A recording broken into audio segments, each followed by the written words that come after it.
Hi everyone, I'm Jason Weisgerber. I'm with Coldwell Banker. And I'm Kim Creo with Nova Home Loans. So we want to take a moment and talk to you about the home buying process. And though I'm a realtor, I really want to hear what the home buying process is from the lender's standpoint. And Kim is fantastic. She's been in the business for over 15 years and she's a family friend, and I rely on her for so much and trust her in so much. So I wanted to take a moment and talk to you and talk to her about the process of going about buying a home. Usually when a buyer comes to me, the first thing they want to do is tell me what they want in a home. What size, what location, what neighborhood, let's go shopping. A lot of times that's a little bit putting the cart before the horse. First of all, we want to know what your buying power is. And that first step is I'll listen to them, we'll talk a little bit, and I'll very soon say, you've got to call Kim or you've got to call a lender and find out what your buying power is, what your price range is. And so let's start there. So folks come to you, I send them to Kim, they'll call or they'll start an email conversation and they'll say, I want to talk to you about what I can afford to buy. And right. There's pre-qualification and there's pre-approval. What's the difference? That's right. So a pre-qualification means that I have a loan application on file. So that's a simple application which has your name, address, date of birth, social, employment information, asset information, and then I pull credit. And if you're not ready to buy yet, you're a good 4 to 6 months or more in the future, maybe we do a soft pull. That means that I pull 2 out of the 3 bureaus and I don't ding your credit score. But if you're ready right now, we're going to do a full hard pull. That might ding your score a few points, but that's okay. We'll get all that information, and then once I know that your numbers meet guidelines, we'll say you're pre-qualified. The next step is pre-approval. That means I get your financials, pay stubs, W-2s, bank statements.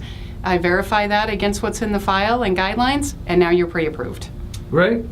Ready to go. Ready to go. So you can actually go through an initial kind of process without a real credit ding, just to get an idea of where you are. Correct. But you've really got to do a deeper dive, and what are the things that you're going to need again to really go through that full approval process? So it's really only a few things. We need W-2s, we need recent pay stubs, recent bank statements, and driver's licenses. That's it.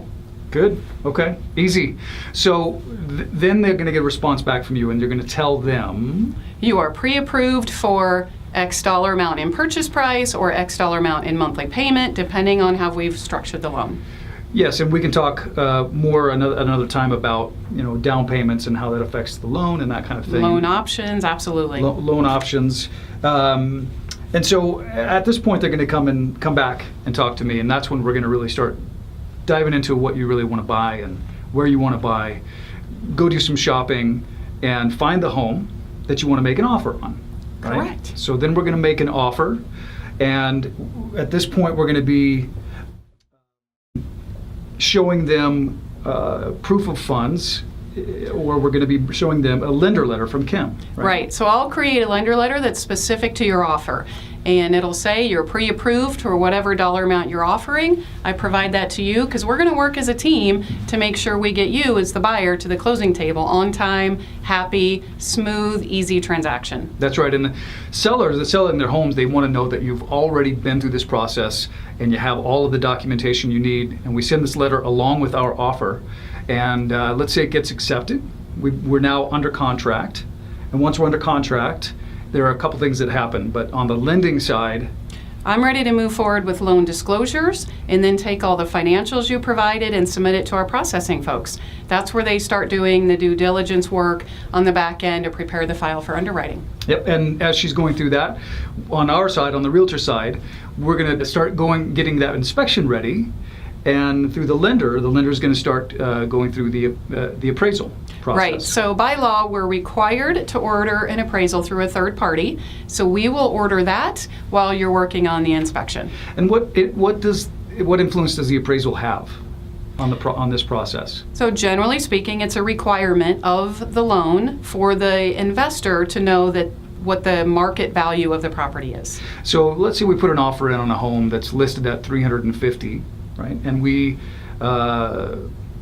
put that offer in these days, that market and that price range is pretty competitive. We might come in, say, at $360,000, okay? And let's say they've got approval in the loan for that.